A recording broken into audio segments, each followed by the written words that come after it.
তো বন্ধুরা, তোমাদের আবারও স্বাগত জানাচ্ছি আর একটি নতুন ফ্রেশ ভিডিওতে। তো আজকে একটি মজাদার ভিডিও হতে চলেছে। আমরা তো সবাই ফেসবুক, হোয়াটসঅ্যাপ ইউজ করি, তাই না? কিন্তু হোয়াটসঅ্যাপে তোমরা দেখবে যে নাম্বার সেভ না করলে কিন্তু তার সাথে কোনো SMS, টেক্সট বা কল কিছুই করা যায় না। তো আজকে আমি এই ট্রিকটাই দেখাবো যে নাম্বার সেভ না করে তোমরা কিভাবে যে কোনো নাম্বারের সাথে SMS, চ্যাট কিংবা ভয়েস কল, ভিডিও কল এগুলো করতে পারবে। তো তোমরা দেখো, ভিডিওটা কন্টিনিউ দেখতে থাকো। তোমরা যদি নতুন হয়ে থাকো তাহলে অবশ্যই আমার চ্যানেলকে সাবস্ক্রাইব করে নাও এবং বেল আইকনটি অলে দাবিয়ে দিবে। আর যদি পুরনো হয়ে থাকো তাহলে অসংখ্য ধন্যবাদ, তোমরা ভিডিওটা কন্টিনিউ দেখতে থাকো। তো তার জন্য হোয়াটসঅ্যাপটা খুলবো আমি এখন, এক সেকেন্ড।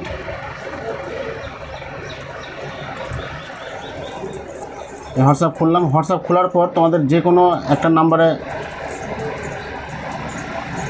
সে নাম্বারটা তোমাকে এখানে চাপতে হবে।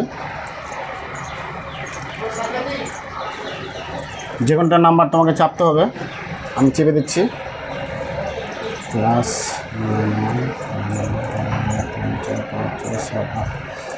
তোমরা দেখতে পেলে যে কোনো একটা র্যান্ডমলি নাম্বার আমি চেপে দিলাম, করে এটাকে সেন্ড করে দিতে হবে। সেন্ড করার পর এখানে যে নাম্বারটা এলো সে নাম্বারটা এইভাবে ট্যাপ করতে হবে।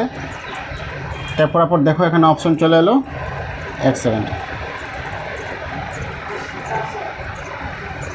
ট্যাপ না, এখানে নাম্বারের উপর একবার জাস্ট ট্যাপ করলে এখানে দেখবো অপশন চলে আসছে চ্যাট উইথ অপশন চলে আসছে কল অ্যাড কন্ট্যাক্ট। তার মানে তোমরা এখানে এখন চ্যাট থেকে ক্লিক করলে দেখবে এখানে চলে এলো। এইভাবে তোমরা এখন যে কে যেখানে সেন্ড করলে সেখানে চলে যাবে।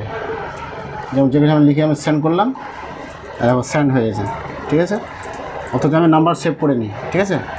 এইভাবে তোমরা নাম্বার সেভ না করেই যে কোনো টেক্সট এবং ভয়েসের ইউজ করতে পারবে।